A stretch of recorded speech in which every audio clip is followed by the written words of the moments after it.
Okay, in this lesson, we are going to look at X-intercepts, what they are, and then also how you can get the equation of a line if you have 2 points and nothing else. So let's dive into this and see what we have. Okay, so first of all, what is an X-intercept? So the first way we can look at an X-intercept is if we have a graph. So if we have a graph, it's just simply where does that line cross the x-axis. So in our example here, I'm circling right at the 2 there on the right hand side. So x equals to 2 there is the x-intercept.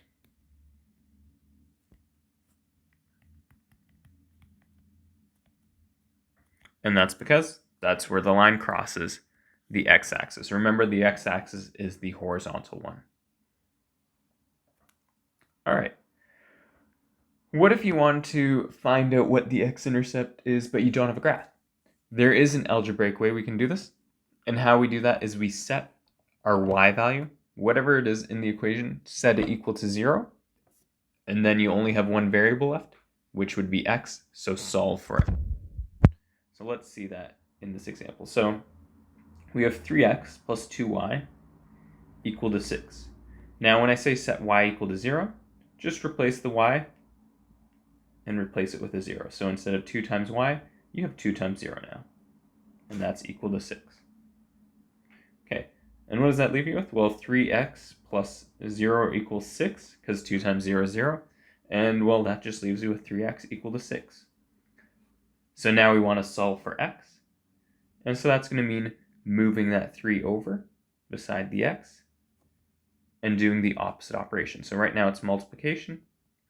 So we want to do division. So dividing by 3 and 6 divided by 3, well, that just is equal to 2.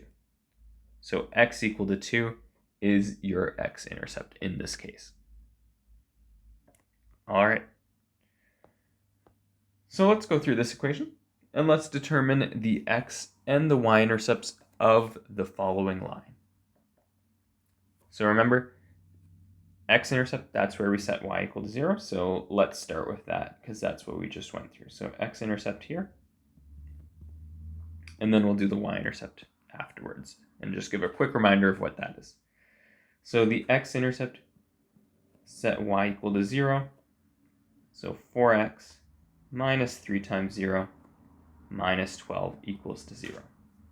Okay, well the 3 times 0 part, that just is 0, so you can kind of just get rid of it. Subtracting by 0 does nothing. So you have 4x minus 12 equals to 0.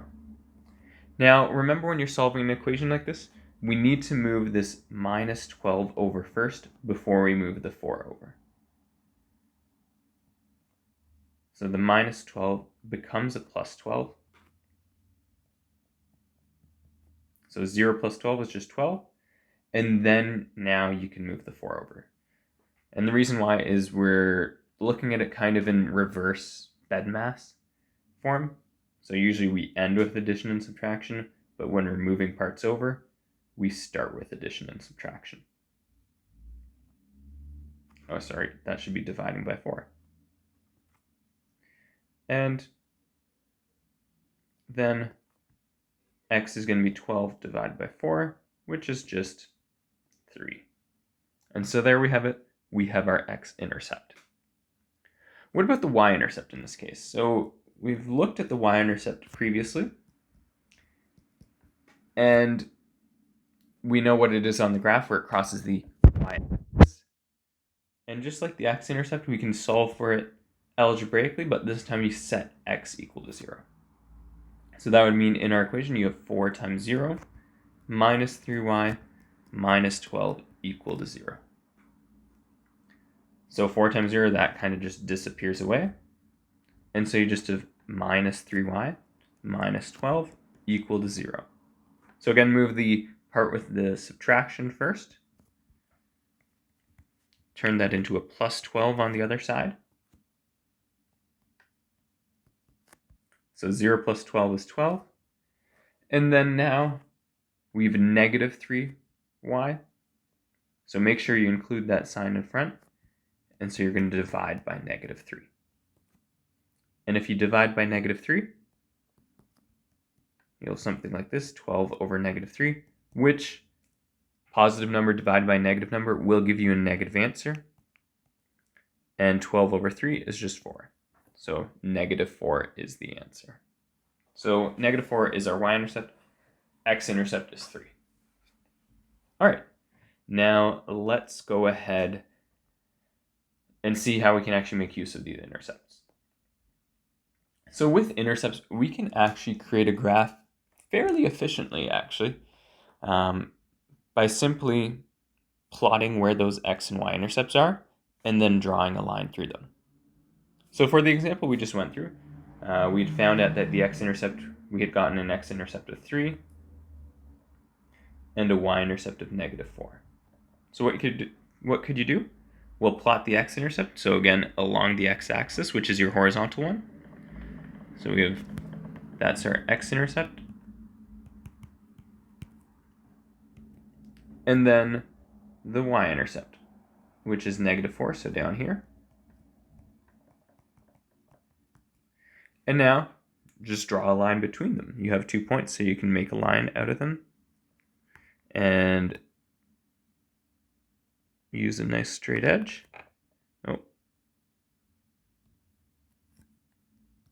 To draw a straight line or a ruler.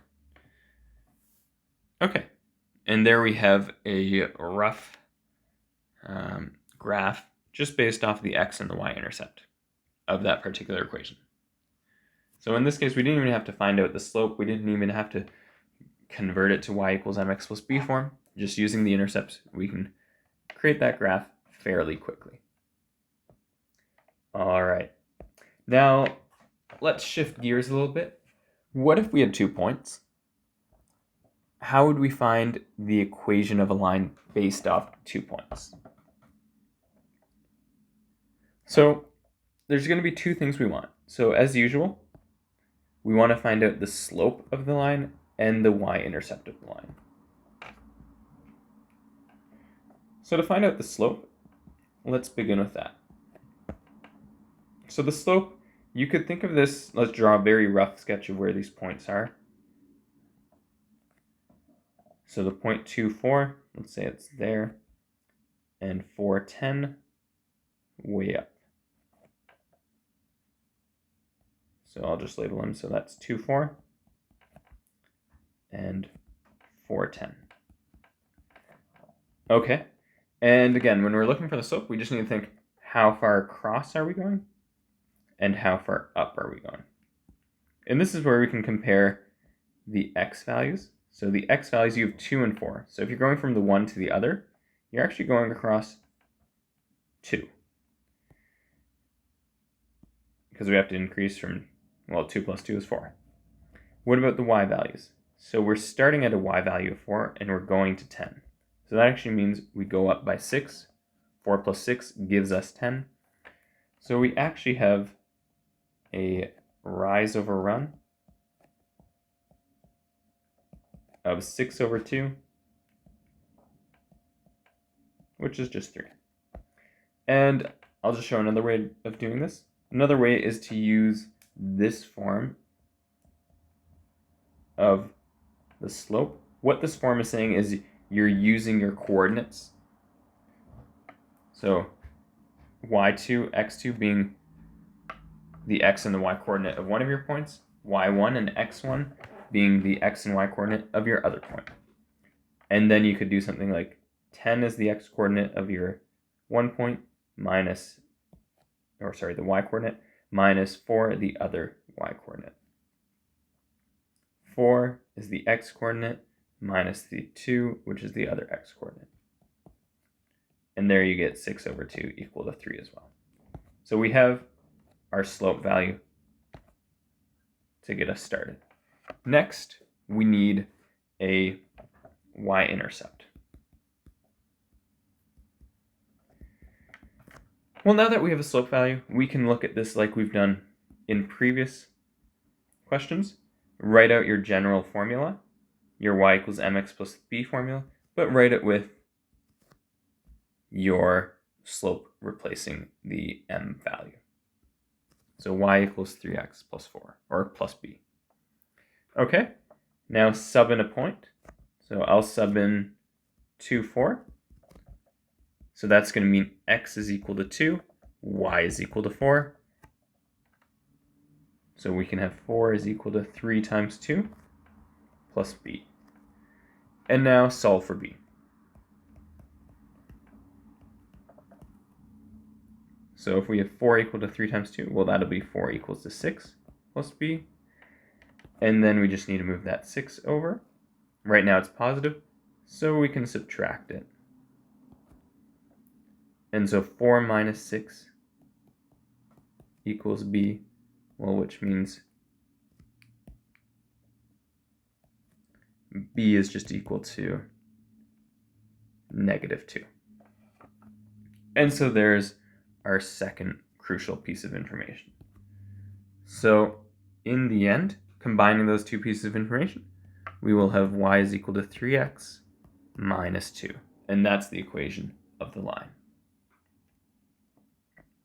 All right. Try this one out yourself first, and I'll go through it. But don't hesitate to just pause the video for this example. All right, so determine the equation of a line that has an x-intercept of -2 and a y-intercept of 4. Okay, so let's just write that down. X-intercept equal to 2, y-intercept equal to 4. So this one looks a little different, but we're actually in the same situation where we have 2 points. And what we need to remember, for the 2 points, if we say we have an x-intercept of 2, that means we actually have the point 2, 0, since y is equal to 0 for your x-intercept. And when you say you have a y-intercept of, oh sorry, that should be -2, the x-intercept, that's my fault. And when you have a y-intercept of 4, what you're saying is you have the point 0, 4, since x is actually equal to 0 when you're looking at the y-intercept. Okay, so we have our 2 points. So I'm going to take a look at this using this particular method. So y2 minus y1, x2 minus x1. Okay, so we want to find out the slope. So what can we do? Well, let's take a look at the y value. So that's what the top of this equation is referring to. y2 minus y1 is looking at the y values. And then the bottom of the equation, the x2 minus x1, well, that's looking at the x values. So we just need to replace those x and y values into this equation.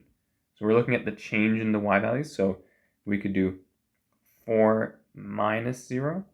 So that's the difference in the two. And then we have to do it in the same order. So since we started with the bottom point here and subtract the above one, we have to do 0 minus -2. And be careful about your double negative there. So what you're going to end up having is 4. And on the bottom, 0 minus -2. Well, minus a negative is actually addition. So you're going to have 4 over 2, which is just 2. All right, so there is our slope value. And next, we need our y-intercept. But we just have directly that we're told our y-intercept. So b is equal to 4.